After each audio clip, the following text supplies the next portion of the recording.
In what has been perhaps the most chaotic NFL season we have seen in a while, if not ever, is going to be a fight to the finish. We only have a handful of weeks left, and there is still a lot to be decided. Johnny Talk Sports here to provide you with my Week 14 NFL predictions. Now, last week, I had my best week of the season, which was following up from my best week of the season prior to last week. So the last 2 weeks have been my best 2 weeks of the year. So perhaps this is the start of a hot streak. So I'm just hoping that we have another good week like that. But with the way this season has been, there is no guarantees. But without further ado, let's get to the Week 14 NFL predictions. As always, we begin with TNF. This week for TNF, the Raiders and the Rams. Now, about 6 weeks ago, this probably would have been a very boring matchup. But I think this matchup got a lot more interesting with the Raiders being on a 3-game winning streak. And if the Raiders can somehow make the playoffs, because they are in the hunt still, I'm going to look back on the moment that Derek Carr got emotional at the podium in his post-game press conference, where he wanted to see some fight in his team. And ever since that, they are 3-0. And I think they make it 4 in a row because the Rams, they have been awful all season long. It's the worst Super Bowl hangover that you can have. And anything that can go wrong for the Rams has gone wrong. And I'm not going to go over the laundry list of things that has gone wrong for the Rams this season because I don't want to feel like a broken record. Now, Raiders is my pick. The Raiders, they have looked a lot better these last 3 weeks of the season, and I like that to continue. Up next, we have the Jets and the Bills. Now, the Jets won the first matchup between these two teams earlier in the year when they were, I believe, 12.5-point underdogs in that matchup. And now they go on the road to Buffalo for the second matchup between these two teams as a 9.5-point underdog. Now, Mike White has looked good for the Jets these last 2 weeks, but he's gone up against some of the worst defenses in the NFL, at least from a stat standpoint. So from a statistical standpoint, he has gone up against 2 bottom-tier defenses in the league. And as much as I have not been sold on the Bills' defense in this last month, I think that this game right here is going to be a get-right game for the Bills. The Rams won the Super Bowl last year, and even they struggled. They had a few weeks in a row where they were struggling, but then they rallied themselves together and they ended up winning it all. And the Bills, I think they can do the exact same thing. It's kind of reminded me a little bit of the Rams from last year, where there was a point where the Rams were struggling, like the Bills are this season. And these last few weeks, they're starting to get it more together. And I think this week will be a huge week for the Bills and their defense. I think they win this game by double digits. Up next, we have the Browns and the Bengals. Now, we saw them face off against each other on Halloween night where the Browns absolutely dominated. But there were a few factors that were not in that game that will be in this one. For the Bengals, I believe this was the first game that Jamar Chase missed because of the hip injury. And he is back. He came back last week against the Chiefs, and he was a difference maker in that matchup. And for the Browns, Deshaun Watson, his second start in over 700 plus days. And it's another road game for him where he's going to get booed, he's going to get harassed by the fans. Last week there were some TikTok clips of fans chanting "no means no" at him. They were booing at him. And it's going to be the same thing again this week. And I'm going to go with the Bengals to absolutely dominate this game. As the Browns, they did not look good at all last week, and their defense and special teams bailed them out. In fact, Browns versus Texans, that was my trap game of the week last week. And without the defense and special teams for the Browns, they, in all likelihood, would have lost that game. At least they wouldn't have covered. But Bengals, to dominate this game, that is the play for me. I think the Bengals win by at least a touchdown, as their last two games they have beaten the Titans and the Chiefs, two strong contenders in the AFC. And I think the Bengals continue their winning streak. Up next, we have the Texans and the Cowboys. And I'm not going to waste too much time here. The Cowboys, they're going to dominate this game. The only bright spot on the Texans right now, Dameon Pierce, I think he's going to get shut down by that elite Cowboys run defense. The only thing that's going to matter about this game is, can the Cowboys cover the 17-point spread? As that is the line for right now. I think that they will. But at the same time, maybe we're going to see the Cowboys play a little relaxed in that fourth quarter and they end up getting a backdoor touchdown like they did against the Giants on Thanksgiving. So, Cowboys, they should win easily. I'm more concerned about, will they cover the 17-point spread?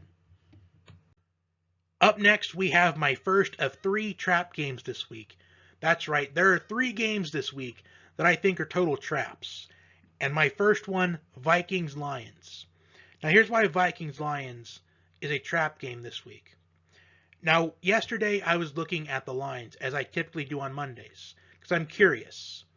I just like to write the lines down as a reference, something to look at. And what did I see?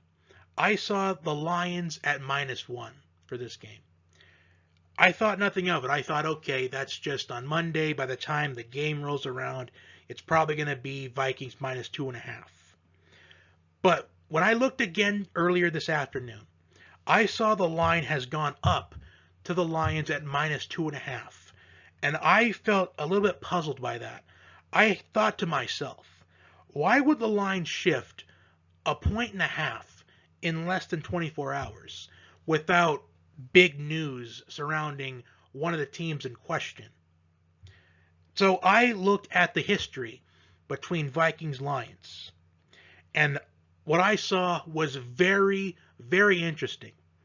I think that the sports books wants you to fall into this trap. In the Dan Campbell era, 2 of the 3 matchups have been decided by exactly 2 points.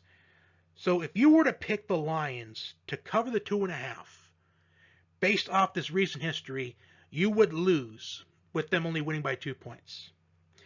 And it gets more interesting than that. 3 of the last 4 games between these two teams, the games have been decided by exactly 2 points. So based off of recent history, they know this and they want you to fall into the trap. In fact, if the line shifts to the Lions at -3.5 by game time, I am completely comfortable with you taking the Vikings at +3.5.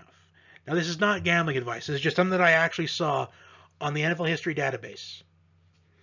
If you want to look at it yourself, it's there. It's legitimate. I'm picking the Vikings. And even if the Lions win this game, I do not see them winning by more than 3 points. If anything, it's going to be maybe a 19-17 type of game. Because even though the Lions defense is not a good defense from a stat and number standpoint, they have held their own pretty much this entire season. And I think this week is going to be no different.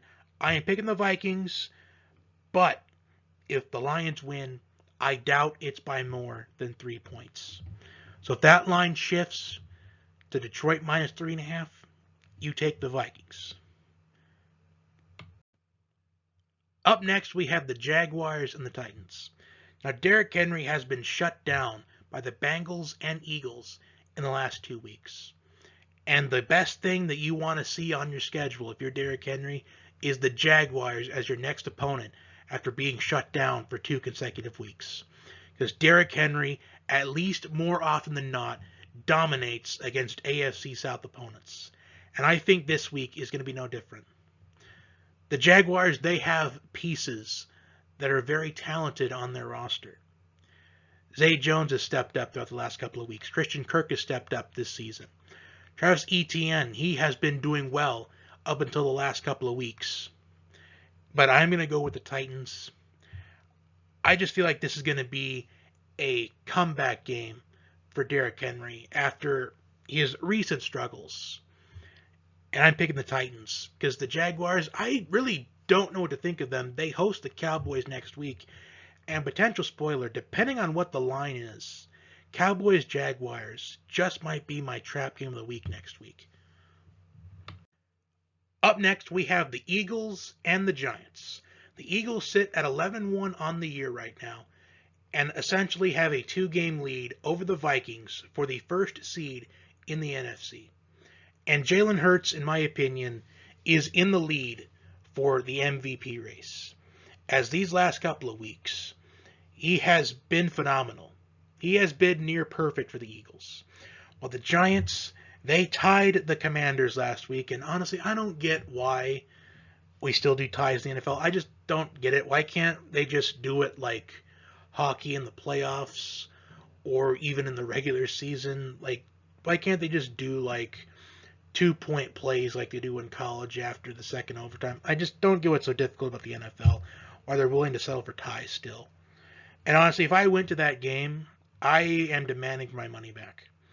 Because it'd be a waste of money and time to go to a game that just ends in a tie. But the Giants season, as I said last week, it's starting to implode, and I think facing off against a ferocious Eagles defense is going to be no different. The Eagles shut down Derrick Henry last week, and they're going to shut down Saquon Barkley this week. I'm picking the Eagles to dominate once again this week, and for Jalen Hurts to have another MVP-type performance. Even though I thought the Giants defense were going to be a pretty underrated defense this season, which you can say that they've been better than seasons past, I still think this is another game where Jalen Hurts absolutely dominates. A.J. Brown, Devontae Smith, they're both going to get significant action in this passing game. So I'm picking Philly to move to 12-1 on the year. Up next, we have the Ravens and the Steelers. Lamar Jackson is considered week to week, but it is unlikely that he will play this week. So the Ravens will turn to Tyler Huntley. And the Ravens are in the exact same situation they were in last year. This was close to the time where Lamar Jackson, he was injured and then he didn't play again for the rest of the season. And the Ravens went on a 5-game losing streak and missed the playoffs. And I don't think there's been a team in the league that has been more decimated with injuries in the last 2 years than the Ravens. Meanwhile, the Steelers, they have some momentum. They have won their last 2 games, and I like their chances to make it 3 in a row, especially with TJ Watt back, fully healthy on defense. The Steelers' defense has looked better these last couple of weeks. And I like the Steelers to make it 3 in a row this week. I just think without Lamar Jackson, this Ravens team is a much different team. As much as I think Tyler Huntley at least puts up some decent numbers, the Ravens, they desperately need Lamar Jackson. And even though Lamar Jackson has struggled since week 3, I don't think the Ravens have a chance in this one without him. Up next, we have Chiefs-Broncos. And this is my second of 3 trap games this week. And it's not because we're all expecting the Chiefs to win and the Broncos are going to somehow win this game, pull off the upset, and we're not going to see it coming. It's not that at all. In fact, I think the Chiefs are going to win this game. But it's what the line is right now. Because when I saw the line at Kansas City at -9, I thought that is an interesting line. Considering how the Broncos defense has been throughout the majority of the year, I feel like 9 points might be too much, despite the complete anemic Broncos offense we've seen all year long. So I went further down the rabbit hole, just like I did for Vikings-Lions. I looked at the history, the recent history of this matchup. 6 out of the last 9 matchups between these two teams have been decided by 9 points or less. And I think that this matchup is going to be no different. As much as the Broncos offense has struggled all year long, the Chiefs defense isn't invincible. The Chiefs defense, they do give up yards, they give up points. I think the Chiefs win this game, but I think the Broncos defense is going to keep the Broncos in this game from start to finish, and I think they will cover the spread.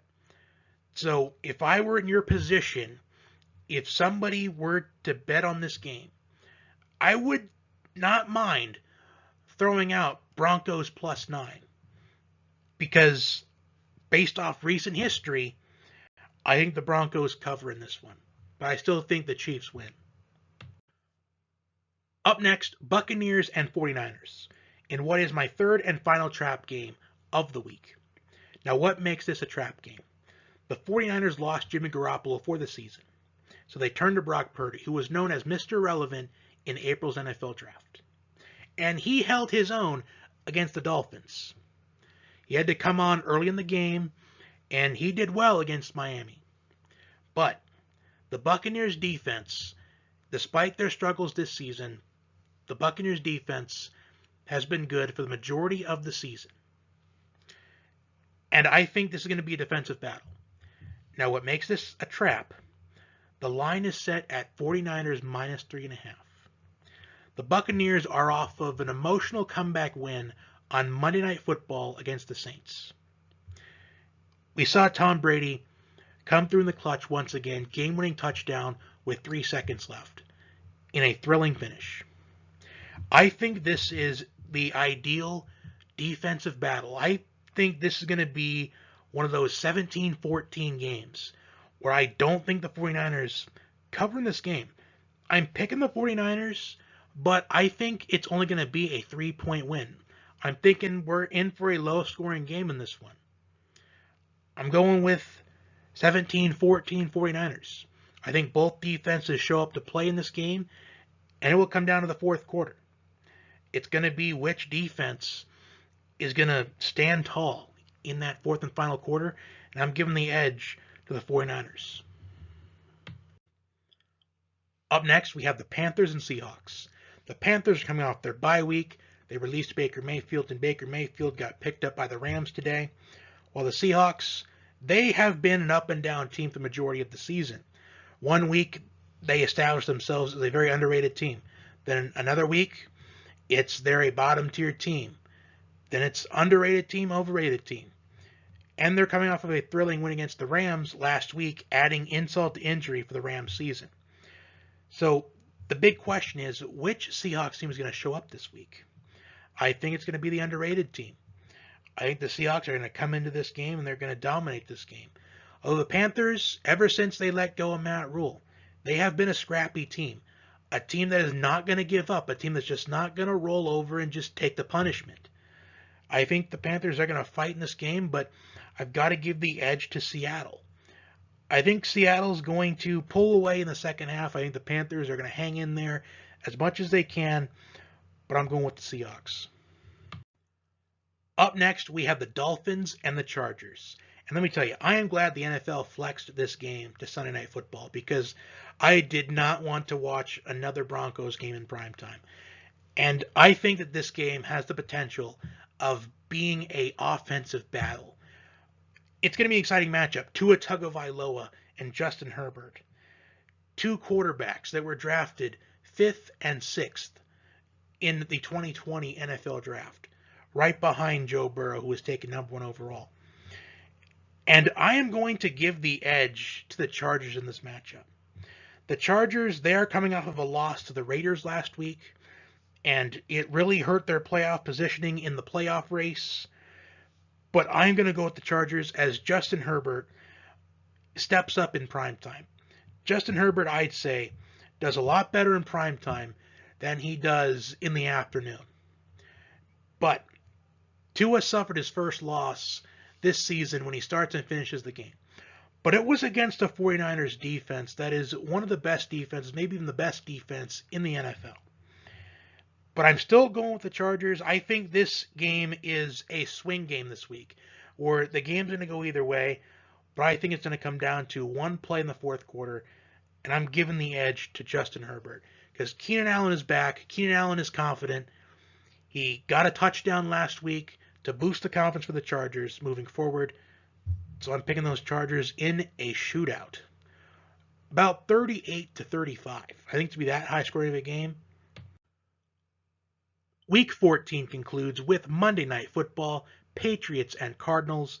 The Cardinals are coming off of their bye week, while the Patriots are coming off of another loss on Thursday Night Football to the Bills. So the Patriots are on a losing streak. And I remember back when the Patriots lost the Packers in overtime. I even said that this is starting to look like last season when they lost to the Cowboys early in the season. They went on a winning streak. They got momentum. They used that game with confidence. And they did for a short time. Then they ran into the Bears and Justin Fields. And then they picked up some momentum, but the momentum, once again, has been destroyed for the Patriots, and they are fighting to get momentum back as this season comes to an end. And I honestly just don't see it. Bill Belichick is notorious for taking out his opponent's best, and he failed to do that against Justin Jefferson a couple weeks ago. He failed to do that against Stephon Diggs last week. And Hollywood Brown is back in the lineup for the Cardinals. DeAndre Hopkins, for the most part, matchup proof. And I like the Cardinals to win this game behind a big offensive performance for Kyler Murray. And I know people want to kind of criticize Kyler Murray for his offensive play. I mean, part of that is on Cliff Kingsbury. I mean, people make fun of Kyler Murray for playing like Call of Duty or Modern Warfare, whatever the games are.